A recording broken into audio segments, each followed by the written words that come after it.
Welcome to the Creating Experience podcast, where we take you behind the scenes of unforgettable events. I'm Emma and I'm joined by my co-host James. Together we bring you years of experience in the event industry. Hello. How we doing? Good. How are you? I'm good. It's like I haven't seen you for like a week or two. Well, it's been a little while since we've done one, but we're back. Yeah, we're back into it again.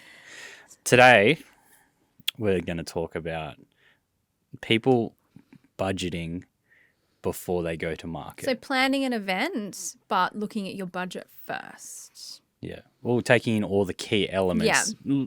Key elements to a degree before you go to market. Yes. And this has kind of come out of a couple of scenarios where we've had people maybe come to us and we've kind of dropped the bombshell on them or blown their budget. Yeah, that. And then the other side was a meeting that we had yesterday where she was all over it and was starting the process from the beginning. Wanted so to it's have kind all of the costs. Yeah, wanted to have the cost they before they went to market, before they had tickets, before put they went ticket sponsors sales, and grants and all that. sponsors. Yeah, so it's kind of looking at it both from both sides. But I think it's really important that people understand what they need to consider before going out. Yep.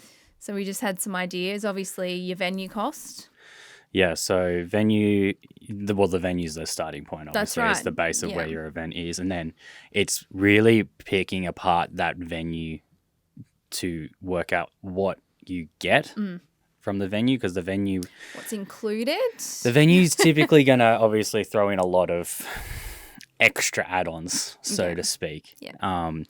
That for them they feel are value adds, and for some there's a lot of clients and venues that we partner with where we package it all into the venue's cost. Yeah. When it's done properly. Yeah.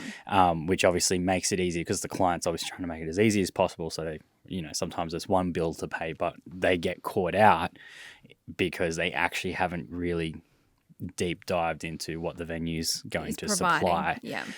So, the typical ones for venues is obviously the venue as itself, catering, food and beverage. Yeah. Food and beverage. The venue might do some styling. Yes. The stylists are probably going to cringe. They're listening to this, but it's no different to us when they do AV at the end of the day, isn't it? Yeah, it is. It's exactly right. But for the average person that hasn't planned an event, they might look at that and go, "Oh, that's enough. Oh, that's good. Yeah. That's great." And as we've said in the past, it's all those little extra bits that you get from someone that does the styling day in, day out. Yes. And this probably goes across both events and weddings, because I was chatting to my PT this morning and she was saying that there was so many other little bits and pieces that she didn't think of when she was booking her wedding. Yeah. And even things like ring boxes and just little tiny intricate things that I didn't even think about that she is now having to purchase. Yeah. But your venue is typically, it's like they're always going to go, yeah, we can do that. It's really important though, because that's where one particular situation I had with an event last week, we ended up doing the event, but there was a lot of consultation before we got the final decision, and they kind of got blown away. But it's also, there's two parts to that. Them being very clear with the information in the lead up to getting the quote, because the scope of work did change from me providing the first quote, where I gave them a couple of packages and then they go, "Oh, we want it to look like this." And like, okay, this package that one's not going to work. This package isn't gonna tick those boxes for you, but this package will. Yeah. But for them, then unfortunately, it was just the cost perspective for them. Whereas they might have, if they had known that, they were really keen to have us on board. But if they hadn't known that, they might have structured their event differently before they went to market. Right. And this is what we're getting at. We're getting at. Yeah. So it's not like you need to have every dollar and cent ticked off, but it's an idea. It's having very clear budgets. Yeah. So, but your venue is going to be the biggest overall cost of that. The other elements then is obviously, marketing, printing.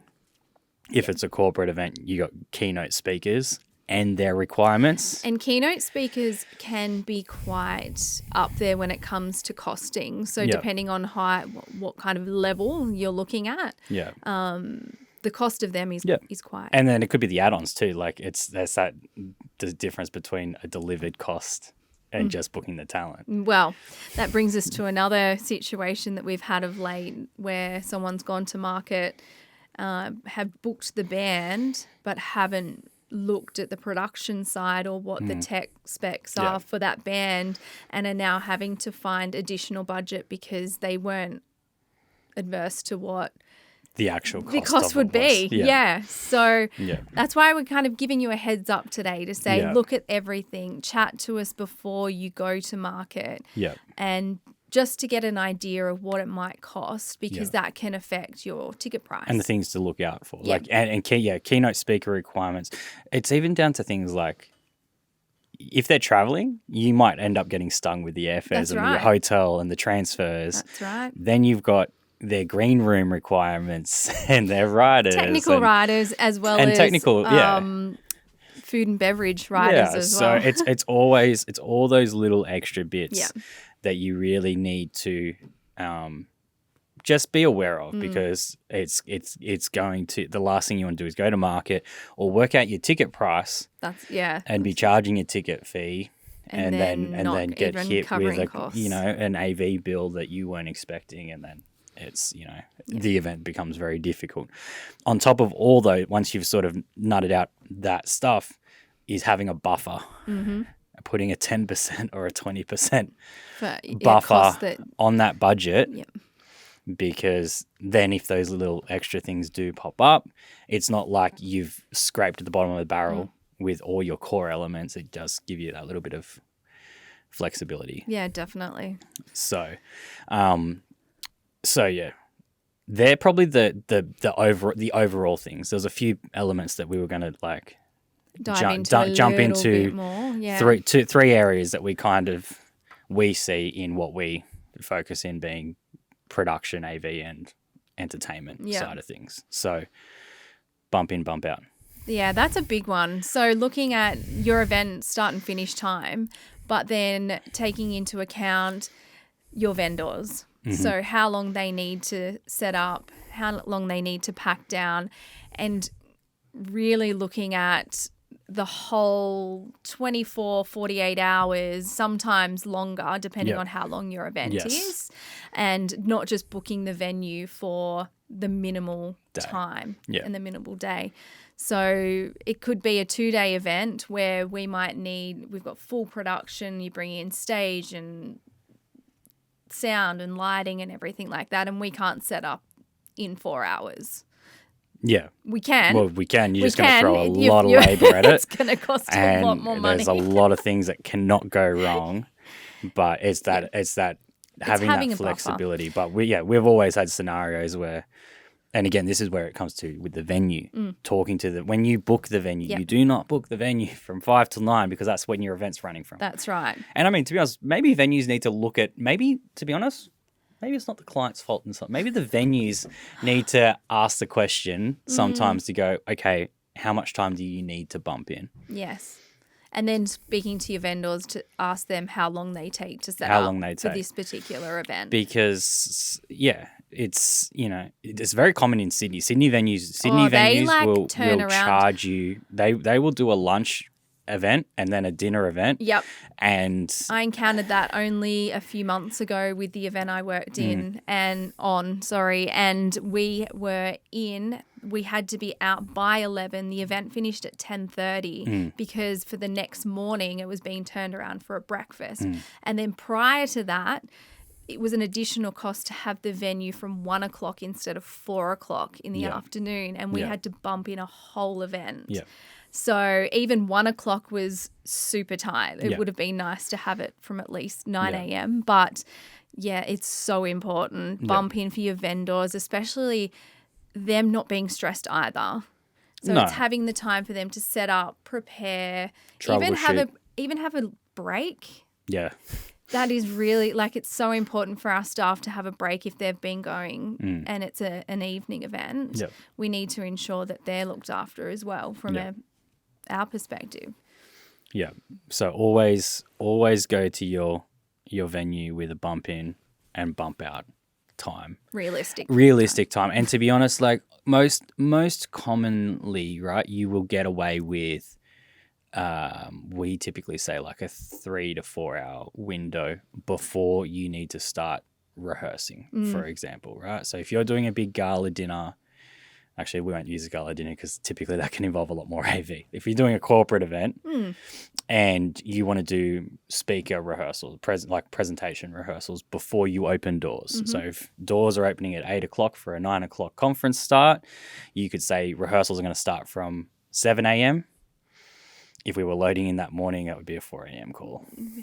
But Maybe let's book just the use that venue the day before. the night before. The night before.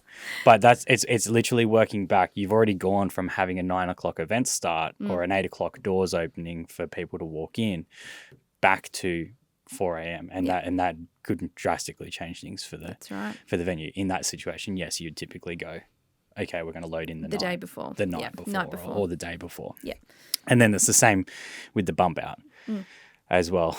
Bump out's just as important, I feel. Even though it can be a quicker process, it's still, if you've got stylists or like you're bringing in furniture and things like that, it's working around both the AV and the styling company. They're both using the lifts at the same time. The loading dock. The loading docks. That was another thing at that venue that it was insane because we had two different styling companies, so one picking up, one delivering. It was a different AV loading company. dock etiquette comes into it there, doesn't it? It's like, please don't park and leave your vehicle. Anyone that parks and leaves a vehicle in a loading dock, honestly, you do not want to encounter me if you've parked your vehicle in a Jimmy loading rant. dock. And I'm trying to put a truck in a loading dock. Not a small truck either. Yeah. But yeah, bump in, bump out, super important. I like that one actually. Etiquette. Loading dock etiquette. Loading dock etiquette and lift etiquette. But it's making sure too that you're actually ready to load your vehicle or your truck too. Yep. Like, so if there's multiple vendors coming in, you get all like our process is typically to get all our gear somewhat ready to go, and then we'll go get the truck, bring the truck in, and then we're loading it straight away. That's and then right. as soon as it's loaded, the truck's out. Yeah. Done. My pet hate is like holding the lift and then packing up and then loading, packing up, loading, holding the lift. And I'm like, oh my gosh, just please. Yeah, like what we do, pack it all into a spot and then Go. Yeah. Do it. So, but Cool. yeah. In-house and external AV companies. Yeah. I mean, I think it's probably more because there's a lot of scenarios where in-house companies, like we supply AV as an in-house service. I think probably the way to better define it is DIY AV from a venue versus having a supplier that specializes in AV. Because there's two, because like I'm as I said, to look at it from a different. Are you talking more so from the like, time aspect I'm of it, talking about like there's in-house PAs and then there's in-house PAs. So there's an in-house PA system where it's like in the roof. They use it for their background music. They use it for background music or like general announcements for the meat raffle. Yeah. But then there's also in-house systems that are properly installed. That are designed for conferencing. Which are typically being run by an experienced AV company. Yes. There is a lot of two so there's options. There's and it's people understanding the difference. Yeah. Like we see it you'll see it all the time. In a venue will go, we've got a state-of-the-art AV system. And it's like for our meat raffle. It's honestly like it's an 85-inch TV on a trolley. Yeah. And a battery powered speaker. Yes. Like it just, and because the event planner doesn't understand or maybe doesn't quite know that, they look and they go, oh yeah, that's great. And then you get to event day and it's a complete train wreck. So, and yes, a good AV is always going to cost you more than what the room based value is. Oh, you got to at the end of the day, the venue's trying to get your business. When we've got a service that we supply, and if there's nothing worse than having your CEO or your general manager up on stage and you've planned this event and they get up on stage and their presentation doesn't work, the movie doesn't play, the microphone doesn't turn on, or it's feeding back, or people at the back just can't hear them. Yeah, I was going to say You know, that like, as well. Or it's muffled. and at the end of the day, your budget or your event planning has now created a really bad experience and a bad look as well for your CEO and your general man, and it just goes down the line, and the flow and effect from that. So someone said once, like, good AV is AV that you don't notice. That's right. If you don't notice anything, the sound or the way it looks or the way it feels. I mean, obviously, you want it to feel good when you walk into a room and it's lighting design and things like that. But I'm talking about if it's, you don't notice that the microphone is there. You don't notice that the presentation's playing. Everything correctly. just happens. Yeah. You know, the screen, you know, it has things like vision switches, so going to holding screens while we change over presentations, so we don't see people's emails. So important. Emails or what's on there. Because I know if someone went on and my display from my laptop was on, they'd be like, she's got a messy desktop. She's messy. But same with videos, like playing videos. And these are all the types of things, right, where as soon as someone comes and talks to us, these are all the little things that, you know, us, and that's us being an in-house company for those venues, like venues such as Glenworth Valley, for example. We look after, and as soon as their requirements at Glenworth Valley, because they've actually got, you know, an okay in-house system that is great if it's a single wireless microphone and a presentation straight in. That's great. Basic, and they can handle that, but they know where their limitations are. So, you know, as soon as it gets to, okay, we've got 3 presentations, we've got a keynote speaker, or we've got a panel discussion, they are very comfortable to go to the client and go, look, guys, have a chat. This is our preferred AV supplier. Have a chat with them, and they'll make sure that this is all covered. And then we'll come in and everyone's happy at the end of the day. Yes, it costs, but you know, we've never had anyone whinge about the cost of us after we've done the job. Yeah, that's right. I don't think. Thank you so much. That was amazing. Yeah. Oh, I couldn't have done that. Was so smooth. And it's because all those little things, such as downloading videos out of presentations, checking presentations, making sure the video works when the presentation's played. Yeah. So making sure microphones are turned on. It's all these little things. And I guess at the end of the day, that's where our expertise lie. We're not stylists. We're not food and beverage people. No. We specialize in AV for events. Yep. So that's where our specialty is. And we shouldn't stuff it up. And that's right. And that's why you want that supplier to be that person. You honestly, you don't want it to be the venue, because the venue is typically looking after the food everything and bar else, service and all of that. And as soon as there is an issue, you know, there could be a delay because you're waiting on the manager who's in a whole nother room to come, because he's the only one that knows how to operate the gear. Definitely. And this can be anything from even just a basic TV setup or a basic wireless microphone, getting the volume right or anything. It's just... Well, that's the thing. No microphone. Like, there's no easy way to set and forget stuff. Like, you could have one... It's funny because we deal with it. You deal with it all the time. But we'll have one presenter get up there and, you know, super confident, and the mic's probably been set too high for them because they're... And then they go... Oh. And then so we pull, you know, having someone that operate, pull it back, comfortable to a comfortable level. But then you have someone that gets up there and is like whispers and you can't hear it. Or is like facing over this way and talking. So, it's all those sorts of scenarios where that value really pays off. Yeah. So... And what you're saying, you only get one shot. One shot at an event, because that's why I get frustrated. It's not like we can come back tomorrow. We can't come back tomorrow and fix your event. Yeah.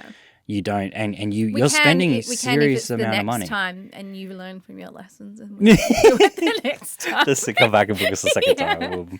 But no, honestly, that's it, you. I think if people probably took that into consideration a lot more when they were looking at 2 quotes, for example, and how that supplier has explained their process, and I highlighted things like we've had a number of clients. We've had one recently that, and it wasn't no fault of the regular people we deal with, but it was a price thing at the end of the day. And we've come back for other jobs since, and they've just gone like, We'll never do that we'll again. never do that again. Like, We're really sorry. yeah. So you only get one shot at your event, and you want to build the best team around you to do that. Yep. So if your event highly relies on AV, get an AV company to do that, and let the venue focus on the food and beverage. And I guess at the end of the day, people get excited with organising events because it is exciting and it is fun. However, it's knowing where your strengths are and where you may need assistance in that area. Yep. And there's no harm in ever just reaching out to a company and getting ideas and getting quotes or asking for, supplies that they recommend, because at the end of the day, it's going to make your event better. Yes. Knowing the people that you've got around you are on it. Yeah. Yeah. So yeah, that's a big one. Watching out in-house versus having an actual AV company behind the scenes. Is so important. Not just because we do it, it's because we've been to events ourselves where we've noticed that, it's just cringe. Yep. And you go, and you kind of feel sorry for the person up there presenting, because at the end of the day, you're listening to the bad PA or the bad microphone feeding back, and it's really distracting. Yeah. The third key point that we see people forget about, and it's kind of follows on, but it's more from, I suppose, if it was an awards dinner or a music festival or a community event or something like that, and that's talent requirements.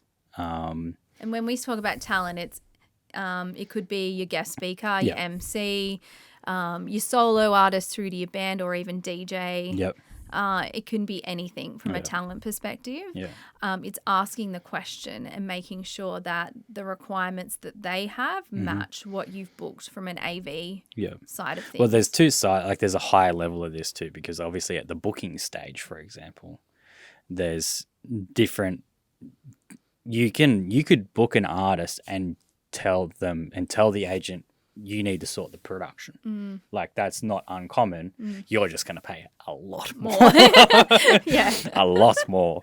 But it's typically, like, a lot of our scenarios is where you're getting them delivered, so to speak. So you're wanting them to sort the accom, sort the flights. They turn up, and then we will supply the production and the back line. And that's probably something to understand as well, is when you're booking someone, that if you're saying, so you might say to an agent, I want to book band A, but don't ask the question. They don't ask the question. All of a sudden you're like, I'm getting this person for 20 grand. Yep.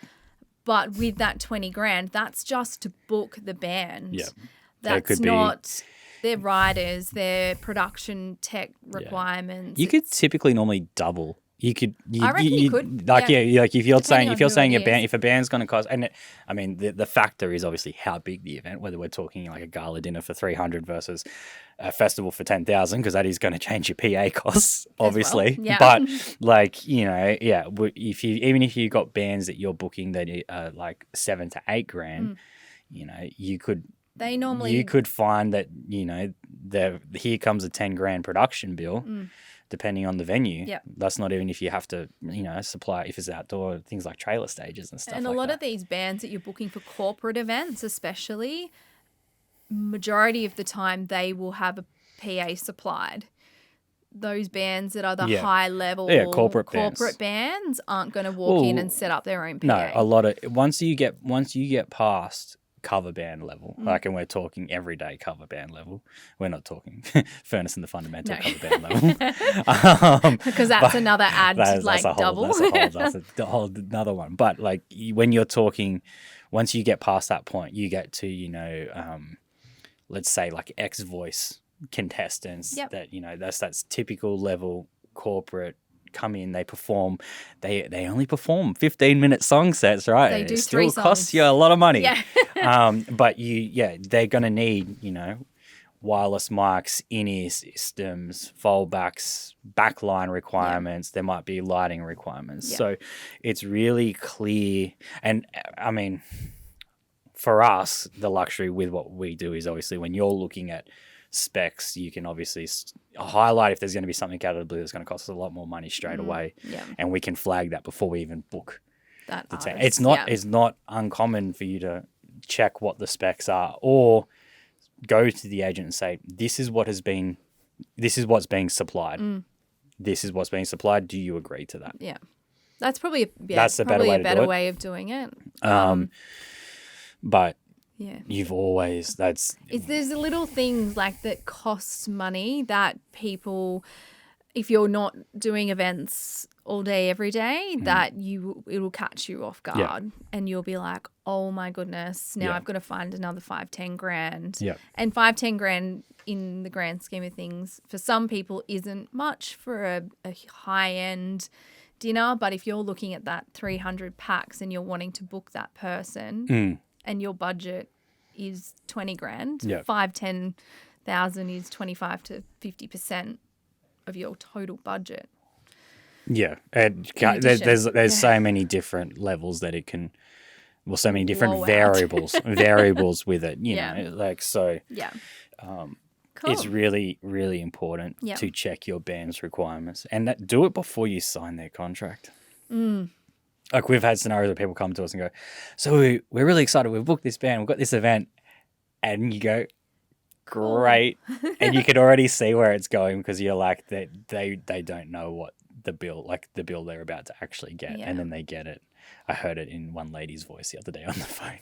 And it was just like, you could tell. You could tell. Like, uh-oh, you could I've tell really that fluffed that. that they weren't expecting it to be that sort of price. So, So, at the end of the day, it's just...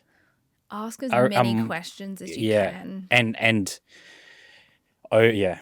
And just make sure you've ticked all the possible boxes and put a buffer in place before you go to market. One, actually, it's before you go to market, because once you go to market, it's very hard to fix. Okay, fix we're going to those charge you another $100 a ticket. So, but if you ever need any help with that, though, we're always we're happy to help. Event consultation is something that we love doing as well. So even from an entertainment perspective or a production perspective, even with other suppliers, if you need assistance with that as well, reach out because we're always happy to refer the best of people that we know will look after people that we you. Trust and people that we know will deliver. Yeah.